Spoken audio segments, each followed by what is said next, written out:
Okay. Hi, Richard. I'm Rasheed Ogunlaru. Welcome to the latest of my inspiring interviews, which I'm a pro for Sole Trader and for my website. And I'm delighted joining us from a very northern central London. We expect nothing less. And I'm delighted to be joined by Denise Nurse. Now, those of you who don't know Denise, the Halebury Solicitors, and also TV presenter you might recognise from Sky and from Escape to the Country. Welcome. Hi, Rasheed. Great to be here today. Yeah, I can see that they're really getting ready for lunch or tea there. You're joining us from the Central London hotel. That's right. I live in Southampton now, but my business and most of the things I have to do are in London. So I travel in 2 or 3 times a week and often find myself working from various hotels around London. So you could have easily told us that it's for a TV shoot or that you've got a top level legal meeting with top entrepreneurial clients. Well, I do actually. That is why I'm in Piccadilly. So after this meeting, I'm a member of an organisation called the Women's Presidents Organisation. So I'll be meeting with other leading women business leaders, and we have a get together once a month to kind of go over things and brainstorm and have someone else to talk to. Oh, fantastic. And that's kind of apt for today's kind of talk, because this journey of, I guess, being your own boss, doing your own thing, pursuing your own career, is something that lots of people are interested in, people of all backgrounds. And now it's great to see more and more women, for example, in that particular field. But it's not easy, and it's interesting. You've gone for a tough career in many ways, tough career in law, tough career in media, and in entertainment. So you can go for things the easy way. So where did it all begin? Where did it all begin? Did it begin with the entertainment? Tell us a little bit about the early days of your career. Well, the early days of my career were focused on law professionally and academically because I had an interest in all things legal. I liked English and history. I liked logic. I liked reason and argument. So I was one of those very traditional young people who, you know, chose A-levels and looked at going to do a degree at university that would provide me with a career as well. I come from the East End. My parents are first generation, well actually I'm first generation UK. They were both born in the Caribbean. And I was the first one in our family to go to university. So I was very clear that I wanted to have a good career and a good chance of a successful career, and also to do something I was interested in. So law came first in some senses because that's where I chose the route I chose academically. And call it luck or benevolence or whatever, but I've had a fairly straightforward journey, progressing from my law degree to law school, getting my training contract with a city firm, which was Charles Russell, now Charles Russell Speechlys, and then making the decision fairly early on, once I'd got a job there, to move to an in-house position working as a lawyer for Sky. Yeah, I saw that. I was just reading your biography. Yes. So I thought I better do some research, because I've known you, of course, for some time, and I thought that was interesting. So was it then, where you were at Sky, that the opportunity or the interest in media came along? Because well, yes and no, because there's a reason I went to Sky. So while I say professionally and academically I was heading towards law, in my personal time and my own interests, I was always a performer and an entertainer. So I have danced since the age of 3, doing ballet, tap, jazz. Always took part in competitions. My grandmother, who's one of my greatest inspirations, from a very young age, has always run community groups. She always used to put on events for young people in the summer. She had 8 children, so she needed to find a way to look after them in the summer. So she set up her own thing. So I get some of this from her. But as part of that, she would do fundraisers. And so I would either be hosting or dancing or performing or entertaining. And if you're part of our family, that was just kind of part of what you did as you were growing up. And in fact, we're very well known for being big speech givers. So if you ever come to one of our family events, get ready for like a good half hour to an hour of people giving speeches. Wow. So it's interesting, this the dual interest at the entertainment bit as well as the law. Absolutely. And so when I chose the firm that I would go to work at, I was interested in a firm that covered intellectual property. because that covers a lot of the aspects that you need to know if you're going to be a media lawyer, working in with media or entertainment or even technology, as it's so prevalent now. So the firm, Charles Russell, gave me a good grounding in that. But what I found as a lawyer working in a practice surrounded by other lawyers is that you're quite removed from the real nitty-gritty day-to-day business of being in the media. So that was why I made the decision to look for a role in a media company. And that's why I went to Sky. And yes, indeed, when I got to Sky, that is where I then had the opportunity to pursue a career also front of camera with the media. And that's another story. Yeah, so well, I'm curious about that story because on the one hand, it sounds as, and I think you may have even used this word, that the career was quite linear in a way. From early on, you knew you wanted a good career. You're the first person in the family to go to university. You studied law, and you were able to secure a space in a top city firm. I just want to ask, before we segue into the entertainment and then to you setting up Halebury, was that easy? I know from having coached some women in law, I can think of a young talented lady who's coaching, similar background, had a great education, and then everything had gone swimmingly until she was trying to find that first career opportunity in a city firm, and it was incredibly tough for her as a woman of colour. Yeah. How did you find, was law challenging? Yeah, so my journey, it is challenging. It's a very difficult career path in many ways. It is a lot of the things that people say. It can be quite elitist. They do care what university you went to. They do care what grades you get. You are competing against the best of the best of the best. And that's just the reality of it. Now, there are lots of moves at the moment to encourage diversity, etc. But, you know, you still have to deal with the reality of where you're at.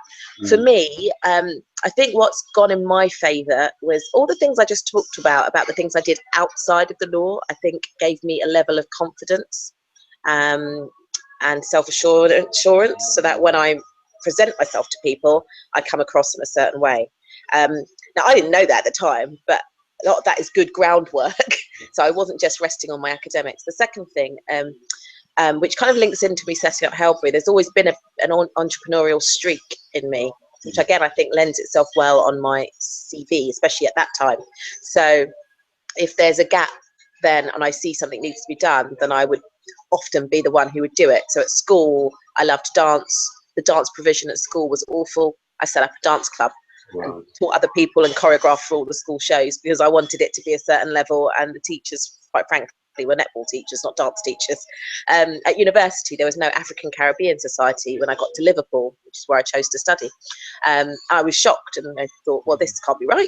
So I met someone with a similar mindset, and we set up the Liverpool African Caribbean Society back in 1994.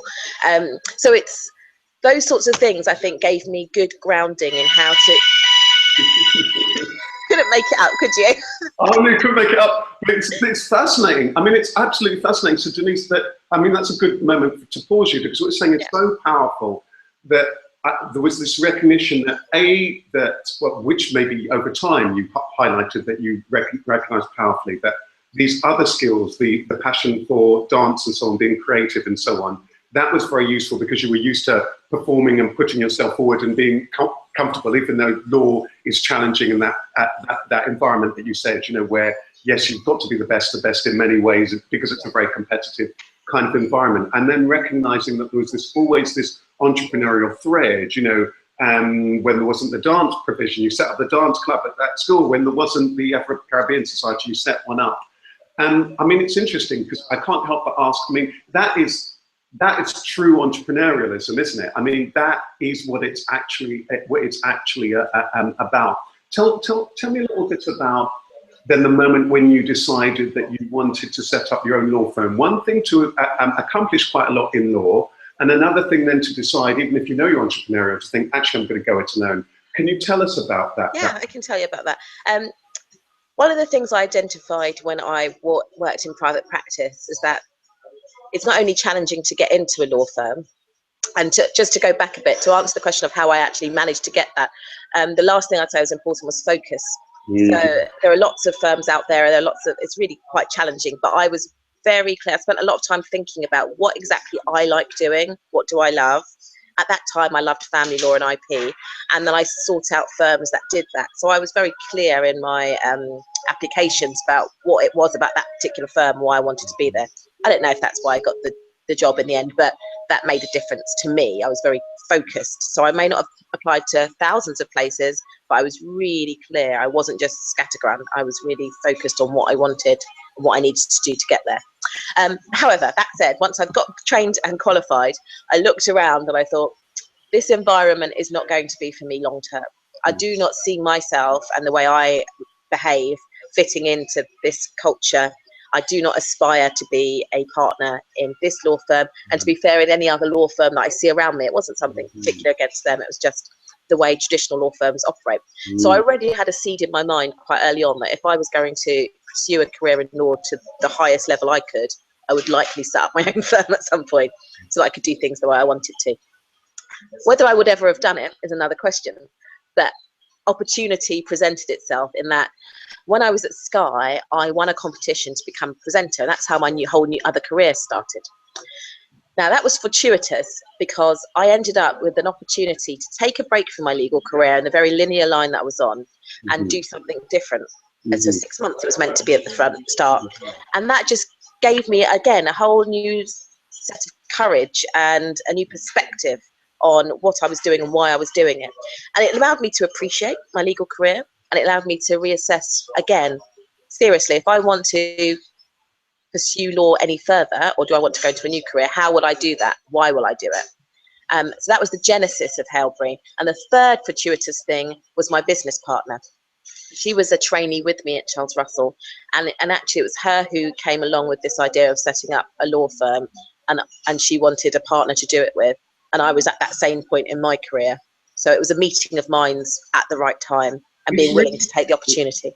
Right, it's fascinating, Denise, because it sounds as though there was a moment, or maybe perhaps over a course of a few years, where there was actually quite a lot going on.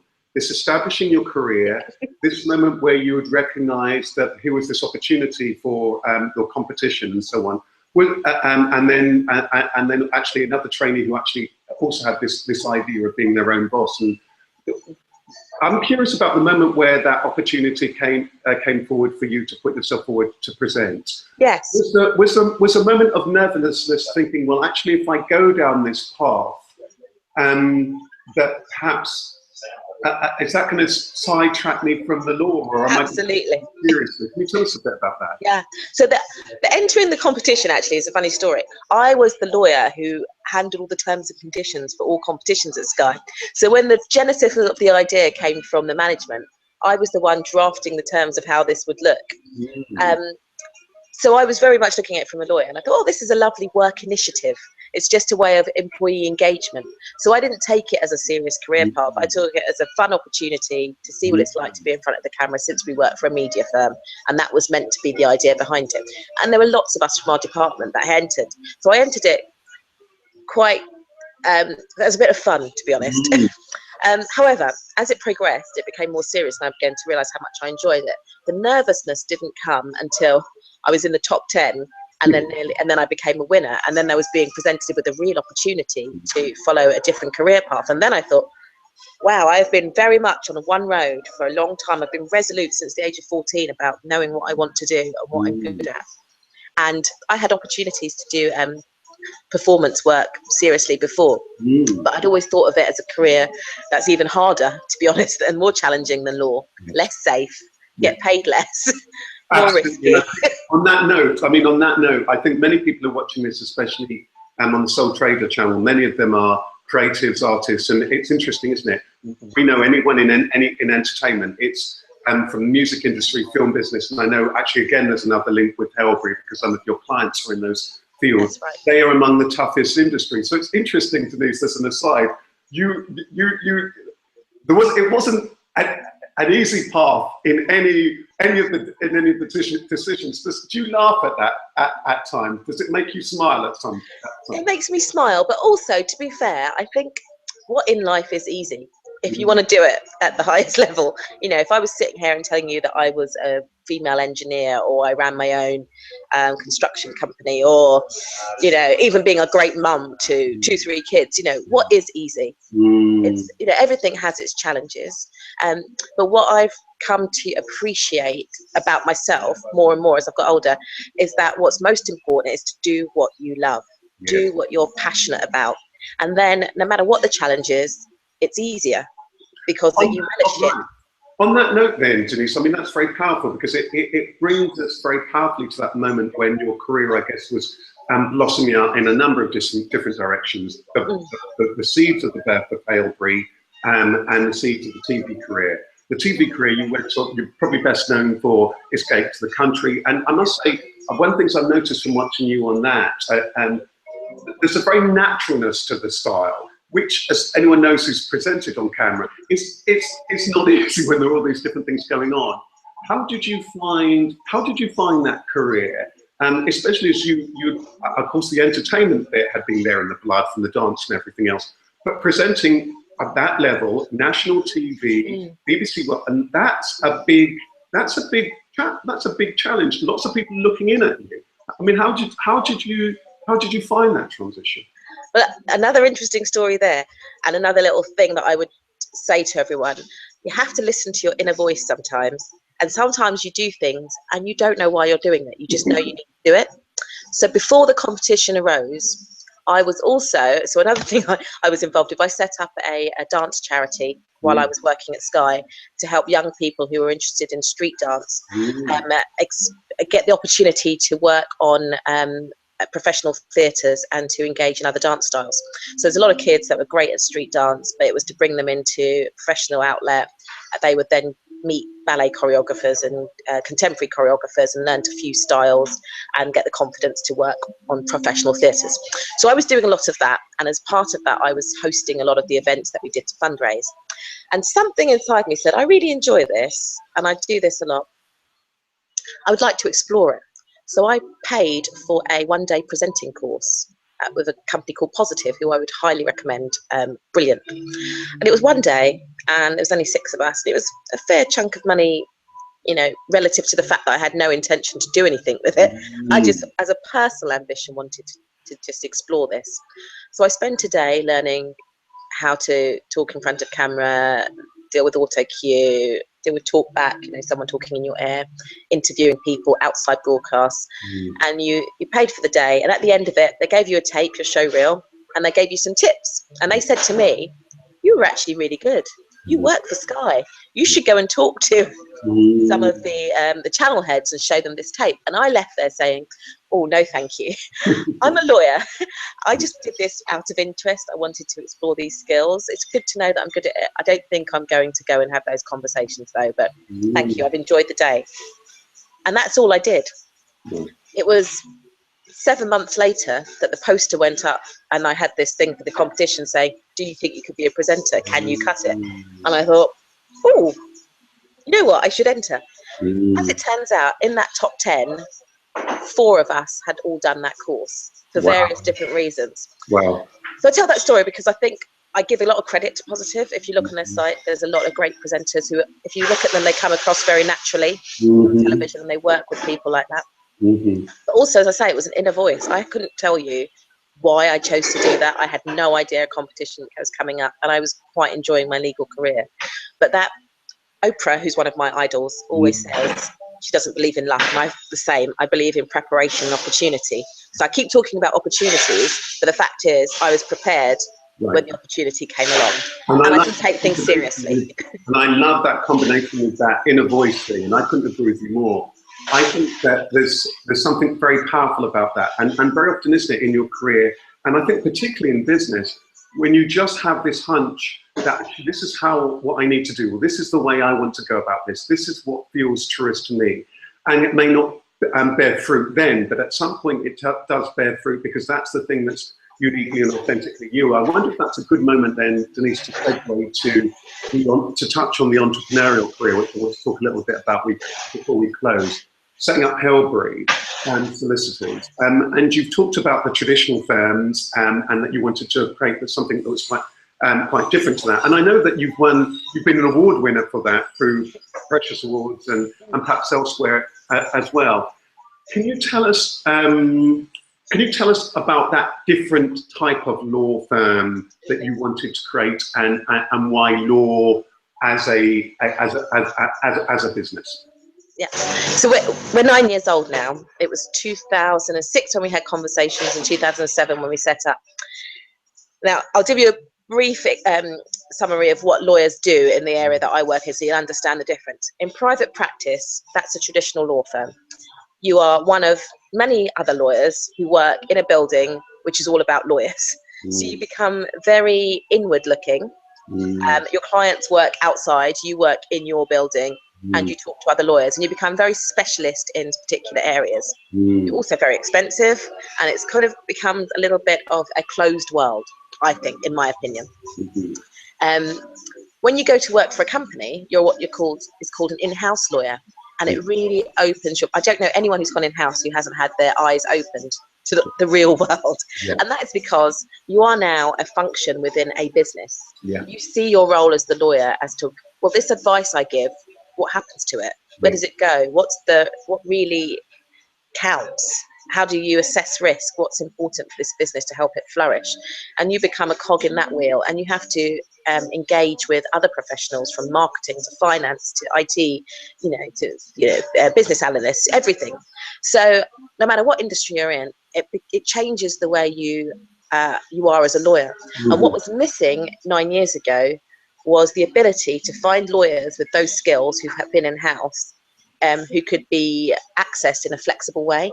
So either you worked for a firm or you worked for a business. If you wanted a pool of talent who had the skills from an in-house lawyer who you could work with flexibly, they did not exist. And that's what Halebury does.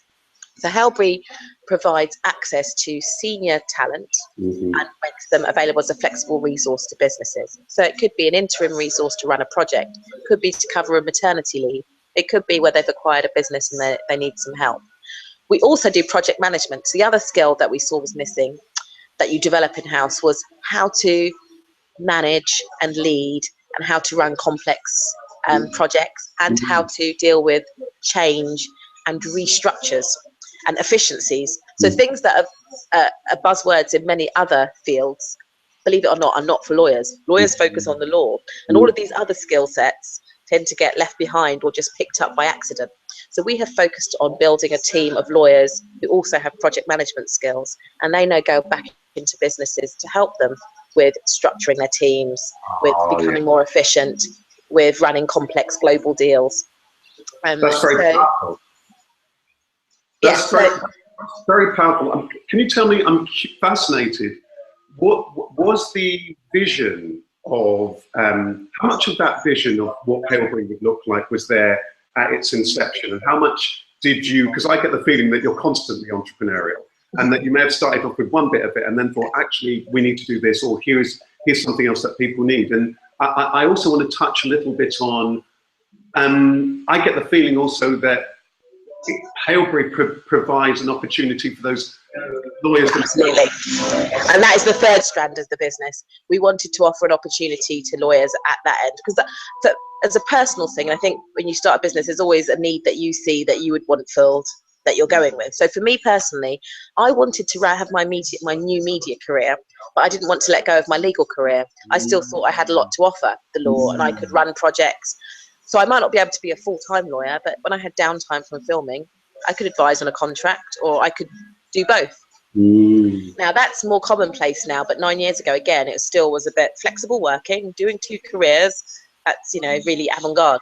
But I thought, well, if I want to do that, I need a structure to do that. So I need professional indemnity insurance. I need a way of making sure I'm covering off my regulatory requirements with the governing body.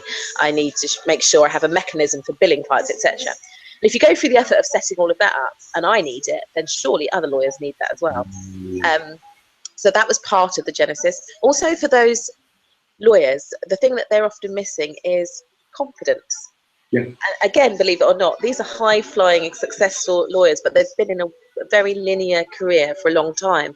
Huge. And to think outside of the box is huge. I mean, and it's interesting. It sounds as though the world's moved in your direction, because, of course, for many people, lawyers, accountants, and so on, the need for them to be commercially minded and how you promote yourself and to be able to engage, have those interpersonal skills, the skills to be able to promote yourself, and so on, are increasingly important, aren't they, in today's firms, and in order to attract business and so on. So that's kind of interesting in the mix too. Well, it is. I mean, partly we also set up at the beginning of the recession. So immediately, it seems like an odd time to set up, but equally, all businesses were looking at efficiencies. I mean, that has been the buzzword in legal circles. The buzzwords at the moment are do more for less. Actually, we think you can do more with less. So it's not do more for less, or isn't necessarily about being cheaper. It's just being more effective with what you do, and just being more strategic. Just always reviewing, always improving, always looking at how you can be more effective. So that's the way we run our business, and that's what we encourage our lawyers to do. For the individual lawyers, one of the things I love most about my role in Halebury now is helping the individual lawyers achieve their own career aspirations. So when they join us, they do a business plan.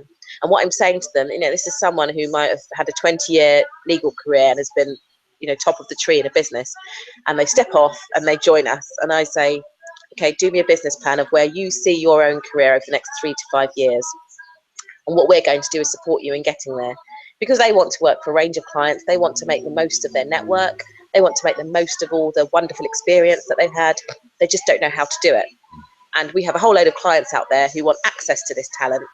So it's a bit of a brokerage, and it's a lot of talent management. It's powerful. I can think of that's interesting. I can think of a client who I coach, a lawyer, who I should really direct you to, because he falls into exactly that category. Very talented lawyer, very established now. He works in the entertainment business. He's got a lot of skills and experience. He's had the idea of perhaps doing some of his own things for a while, and I've probably met a number of other lawyers who actually could be on that journey in the future. So I think what you're saying to this is really powerful. And also what strikes me about that also is that, and it echoes the story that you say, that so many businesses, so many businesses, large and small, have to work with experts like lawyers, really flexibly, who could really understand them and so on. So it provides you a wonderful opportunity for lawyers to really make a real impact in the business. Not just on law, but other aspects of how to maneuver themselves forward and have the right. And that is the other thing that I'm proud of with Halebury. So again, if I go back to the reason for our new way of law, if you're in a traditional law firm, they have a structure that requires very high hourly rates and fees because of the way their businesses operate.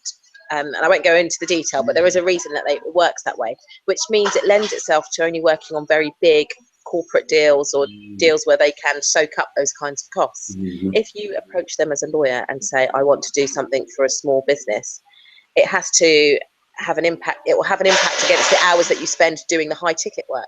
And so you're unable to do it often. If you work for a business and you're an in-house lawyer, you are employed by that business. So again, you have no mechanism really for helping other businesses other than to do it for free. With Halebury, what we offer our lawyers is the opportunity. Yes, most of our clients are blue chip, and we do still service, companies like BT and Sky and Virgin Media and Pearson, but each individual lawyer is their own boss in a way. And if they want to work with a growing business, a smaller business, if they want to charge much reduced fees, they are free to do that. And I don't dictate to them that they can't, and they have an infrastructure. So most of our team will have 1 or 2 businesses that they work with as well, like that, where they can offer smaller fees, and they are that trusted friend and that advisor. And I have 2 or 3 personally that have been with me since the start, who I no longer provide legal advice because I'm too busy managing, but others in the firm help them. But I've been able to watch their businesses grow over the last 7-8 years, which has been wonderful, and to be a part of that story with them. Wow, I just wanted to ask, just before leaving that and to begin to wrap up, to ask you a couple of other questions. On that note, can you give us a little bit of a flavour of the range of the clients that Halebury and your solicitors work with, and how do people find you? Do some of the lawyers themselves bring clients along? Do some people who just heard about your work come through the door? I'd imagine it's a real blend, but tell us a little bit. Yeah, it's a real blend. And that's something that we've worked on over the years. I mean, our starting point was, and what I tell to all my lawyers is, go back to who you've worked with before. So some of it does come in from the lawyers. So that's why Sky as a client, I left there, I went back and I said, I've set up my own business. Would you engage me? They now work with us and work with a number of my team. So many of our clients come that way. We're also a member of Relevant Network. So we're a member of an organisation called MSD UK, Minority Supplier Diversity UK. That has given us the opportunity to meet procurement heads in companies like BT, who's another one of our major clients, and PwC, the big accountancy firm. I'm also part of the, as I mentioned, the Women's President organisation and other organisations. Then we got out, especially in the early days, I was out networking a lot and speaking, and as you know, we met through the British Library. I used to run lots of events there. And really would be out there spreading our brand that way. And now my time's more limited and we've grown. We use social media a lot. So my business partner in particular writes a lot of blogs. We try to engage with thought leaders on Twitter, and we are in the process of rebranding and relaunching our website to ensure we can get a wider audience reach. But we're trying to engage in tools that will help, but particularly for us, we're a business where the two leaders have had 6 children between us over the last, whilst also setting up the business. So I have a 3-year-old son and I have 2 stepchildren who have been with me for the last 6 years, who live with me full time, who are now 15 and 17. And my business partner has a 7-year-old and 5-year-old twins. So we've also been kind of growing our families, and so we require maximum flexibility, and social media has been an excellent tool. I can no longer be out at evening events all the time and be as flexible as I could when I was on my own, but I can do a lot more by social media. I mean, that's amazing, isn't it? And that bit makes me time with something you said before about the some of the curators and just listening to your voice bits. I mean, one of the things that I don't know if you find this, but one of the things that makes me laugh sometimes about perhaps even interviews like this, you're thinking, you're thinking, okay, who's watching, or you record a blog or whatever. And then all of a sudden, 2 years later, somebody says, I saw that blog, they're on the completely other side of the world. And there's something you said that struck with them. So do you find that a lot? Absolutely. Spirit, the soul. Especially in our space. It's a very traditional space, the legal sector. In terms of, you asked something, and I wanted to bring this point up before about the beginning of the idea and our ambitions. At the very beginning, Janvi, my business partner, and I were very clear that we were going to punch above our weight. We wanted our branding, we wanted our voice to be seen alongside of the biggest, the best firms in the UK, and we wanted to compete against them, however which way we had to. And so we've always had that vision and that want, but it can take time. So you've got to just kind of get in there. So BT, I mentioned, were a client. Now, the whole process to get them as a client took us about 4 years, and it involved being a member of that body. We met them and their procurement team a couple of times. Then we met some of the legal team and had coffees and lunches. We attended networking events, and in the end, we decided to host our own event focused on the issues we thought that were affecting businesses like theirs, and invited them along. And that moved us along to where we actually got put in front of the buyers, and then we had to pitch, and then it was another year before we'd been through our request for proposal process and the tender process, and were eventually appointed onto their alternative legal panel, which was the first time they had set up a panel like that. And a lot of that was to do with the work we'd done with them to help them understand that we were new, we wouldn't fit into what they did exist. We would never get our foot in the door if they treated us the same as everyone else. So you have to believe in what you want to do. You have to be passionate enough to know that you're not put off, and you're not always clock watching and going, why hasn't this happened for me yet? Why hasn't this happened? Just give it time. Things do come around, they do. And you will only be able to do that, I truly believe this, if you really care and this is really what you want to do. Otherwise, you will get exhausted. You will drop off the wayside. I so agree with that. I mean, I think that's brilliant, sound advice. As we begin to wrap up, Denise, I just want to pick up a few, and you've given the number throughout this interview, of tips and pointers. First of all, I want to touch on one area that we did touch on. First of all, deal with the budding lawyer. for people who are just budding lawyers, what would your tips be for them generally, whether it is whatever route, traditional firm, route, whatever, any just general tips to them? No problem, because I have some budding lawyers in my family, a couple of my cousins, and I tell them, as well as the academics and the work hard and all of those things, network, network, network. From an early age, they need to be doing that. You need to be interested in the industry you say you want to get into. It's not good enough to just say, I want to be a lawyer and know nothing about it. You have to get out there, go meet people, and put yourself, and that takes some courage, but it will pay dividends. Just exactly what we were talking about. It all comes back around. Yeah. So you can ask for introductions from people, but really it relies on you. And you will be surprised at how receptive people are, because not enough people do it. It's still shocking when someone walks in and says, could I come and do some work experience for you? And I'm not asking for anything. I just want to be here and soak up what you're doing. Yeah. Wow, sure. I just want that kind of enthusiasm around me. Right, and I can agree with you more, because I think just before we leave that tip for lawyers, of course, for anybody in a people business, and law is such a good example, that it is a people business. It's a people business. So you going out there, connecting with people, networking with people, taking interest in it is ultimately you in any of all the businesses, entertainment, dance, and so on. These are people businesses. Your ability to connect with people, engage with them, and the people like you, they'll buy into you, they'll support you, and so on. So it's quite funny. On one level, it's very simple, isn't it, Denise? It's quite.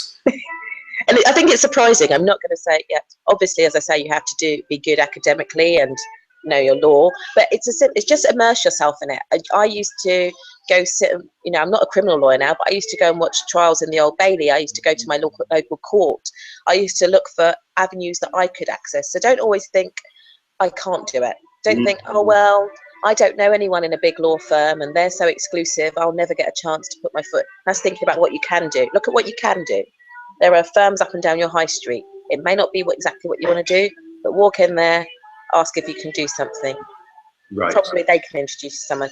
There is a courthouse in everywhere. You can go in. It's a public gallery. You can go and see how lawyers speak, how they present.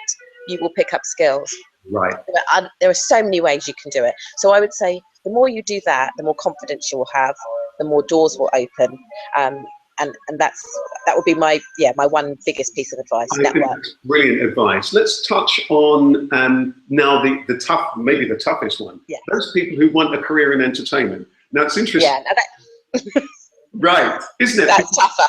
That's tougher, isn't it? And in your story, of course, some of it was chance, some of it was there in the blood, some of it was developed, you dipped in and out of it, and so on. All by the wayside. But Denise, and I suspect you've also got clients who, of course, are within the entertainment industry. Yes. What is your tip?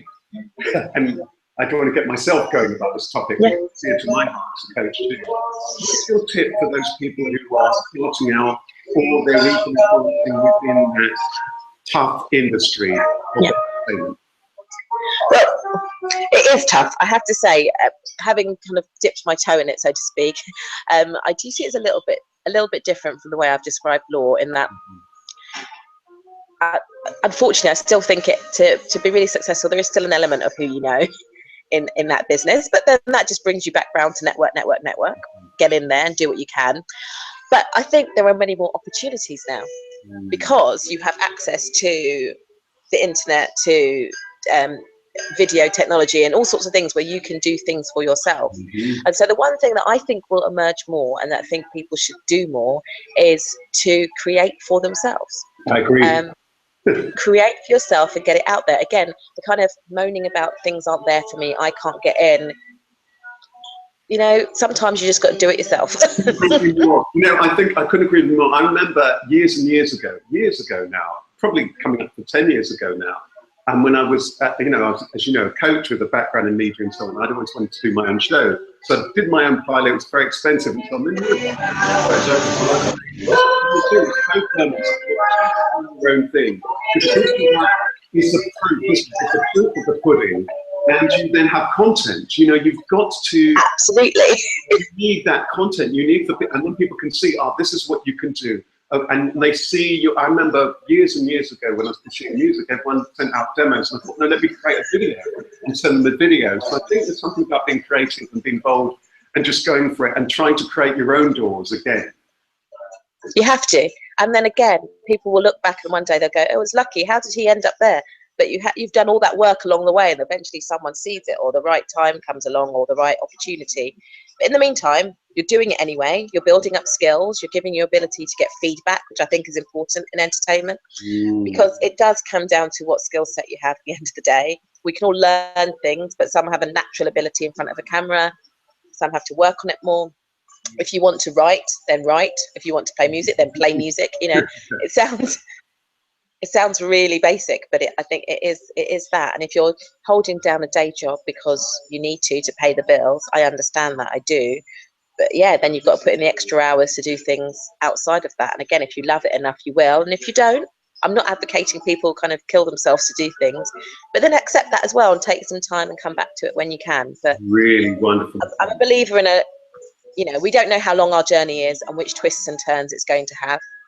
So spend every day doing what you love, or spending some time doing what you love, and even if it's just a little bit. So you've got a full-time job and kids and family and all the rest of it, but you've got a part of you that really wants to do this thing, then apply a little bit of your time every day to that thing. That's wonderful advice. And finally, Denise, and I suspect there'll be a big overlap with what you've just said, for those people who are on their entrepreneurial journey. They've sat here, they've listened to you, they've tuned in, and thought, yes, that journey that Denise has been on, in my own way, I want to do that, because whatever reason it is, they might be producing a product, might be producing a service, or whatever, any other way. What's your tip for that? And it's great to know also you've done that, including at times where you've been incredibly busy, when you've been holding down a day job as well, to understand all of that, or you've been growing a family. There's been the family. Those people in that entrepreneurial journey, starting or growing, any general tips? A few. So this one's a little bit different again, with the entrepreneurial side of things, setting up a business. I would say this is something that's actually come to my mind more in the more recent days, but it's now going to go to my number one tip. Make sure you are fit and healthy. Yeah. It's going to be a hard journey. You're going to have to work hard, long nights, especially to get something going and off the ground. And in the early days, I burnt myself out and ended up in hospital with, some mystery illness, but I'm convinced it was stress and overwork. And I've seen quite a few other people go through that journey. And for anyone else, if I can prevent you from having to have a hospital as your reality check that you need to slow down, then I would like to. So my focus at the moment is making sure I'm fit and healthy, getting my exercise in, making sure my body and my mind are strong to do what needs to be done. So that's now my number one. Number two is believing in yourself and what you do, and having belief in it so that you will carry you through the tough times. But number three is starting, and this is not for everyone, but I would say generally start small. So again, it's get back to, I can't do this, or I want it, or my ambition is here. I'm all for big ambition, but start small. Just test the water. Whatever it is, if you think you've built some new gadget that's going to be brilliant, then create it and see if someone wants to use it. See if it's got traction. See how it actually plays out in reality. And that's what I did with Halebury. I went back and I did some legal work. I said, oh, they'll buy it. There you go. And they'll buy it in this format. It works. Now I'll go find a lawyer and I'll get them to join me. Oh, I found one. He's joined me. He's going out. Okay, this works. Right, let's keep going. That's so profound. I'm so glad you gave those tips, because for me as a coach, and as a business coach, when we're coaching people often surprised. The first thing I'm interested in is making sure they have time for them and what's really important to them. Absolutely. Because without that, nothing else can happen. And it is like being an athlete. I'm so glad you said that to me, because that energy levels that one needs constantly, isn't it? It's huge energy, but you need to have those energy levels. And I think that's about belief. And it's come through so powerfully throughout this talk. And I like that start small, because it also is a really good test of how seriously you're committed you are. Because what I hear as a sub-thread in the talk and all the wonderful tips that you've shared today is that actually it's down to you and being really committed to what you do. I really hear that as a thread. It's really down to you. There are going to be all sorts of challenges, all sorts of barriers, of course, but it's going to be down to you. And if you are prepared to put in the work, that's the test of how committed you are. Absolutely. Can't we? We can all blame that I'm not getting here in law or in business or enterprise because of course. I really believe you create your own story. We are creative beings. We live in a creative universe. And that's not to say things don't go badly or wrong, or that I've had some charmed life. Yeah, there's lots of other things, parts of the story, but it's how you look at things. Everyone sees their own reality. Everyone looks at a situation differently and takes different things out of it. What can be a tragedy to one, someone turns into something, and it becomes the moment that spurs them on. And it all comes down to you. No one else can do it for you. That's going to be your perspective and the mindset that you put on it. But you create your own universe. I'm looking at a room and someone else will look at it and see different things in this room. That's just a fact. So if you remember that, then life is wonderful, because no matter what's happening, you get to choose how you approach it. And that's why I look up to someone like Nelson Mandela. You know, to live for 27 years in a prison, but to use the power of your mind to see beyond that, and then to come out the other side and be president of your country. You can't make that up. But you did. I love that. I couldn't agree with you more, Denise. I couldn't agree with you more. And I think for me, there's something about, I sometimes say to people, some things from the mind, you know, the goals that you might want to have from the mind is almost impossible. But from the heart, it's so doable. From the heart, caring and genuinely being aligned to what you're passionate about, it's almost impossible for you not to put one foot in front of the other, and for people to see something in that and be drawn into what it is that you're doing. I think that I'm doing it for the sake, because it needs to be done, and because you love doing it, and then see what happens. Well, I want to thank you so much, Denise. It's been a joy beyond joy, and it's been such a long since chatting to you, but it's been such a pleasure. I'm so grateful for you sharing all of that warmth and all of that wisdom, and I really hope that lots of both lawyers who are on that journey, and I've met many of them, who could benefit from Halebury in terms of helping them in their own dreams, and get in touch. Those entrepreneurs and those businesses who are wanting to see things differently and wanting a different type of support, I hope that they continue to find a way to. I can also tell this new career, the motivational speaker, and all of the stuff. I can see that there, so I'm very excited by that. Next chapter. Next chapter. Denise Nurse, sole trader, entrepreneur, entertainer, presenter. Thank you so much for your time today. Namaste. Thank you. Thank you, Rasheed. Thank you. It's been my pleasure. Lovely talking to you, and hopefully I get to see you soon. Thank you.